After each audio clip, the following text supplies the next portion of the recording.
आज का सवाल डिस्प्लेसमेंट रिएक्शंस के बारे में है।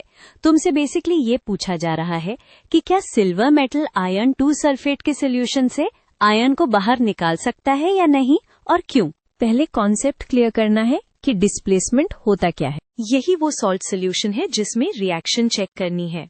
Let's use a simple diagram to make the relationship easier to C.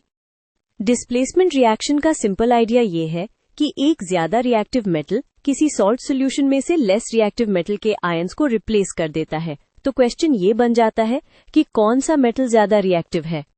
Reactivity series को टू मेक रैंकिंग समझ लो। जो मेटल ऊपर होता है वो इलेक्ट्रॉन्स इजीली देता है, मतलब वो ज्यादा रिएक्टिव होता है, और वो नीचे वाले मेटल को उसके कंपाउंड से निकाल सकता है। अब इसको इक्वेशन के फॉर्म में देखो। अगर मेटल M मेटल X से ज्यादा रिएक्टिव है, तब M X के सल्फेट से X को डिस्प्लेस कर देगा। अगर M लेस रिएक्टिव हुआ तो रिएक्शन चलेगी ही नहीं। एक कॉमन एग्जाम्पल है, जिंक कॉपर सल्फेट से कॉपर को डिस्प्लेस कर देता है, क्योंकि जिंक कॉपर से ज्यादा रिएक्टिव होता है। इस एग्जाम्पल से रूल सॉलिड हो जाता है। अब अपने केस पे आते हैं। रिएक्टिविटी सीरीज में आयन सिल्वर से ऊपर आता है, मतलब आयन ज्यादा रिएक्टिव है और सिल्वर लेस रिएक्टिव।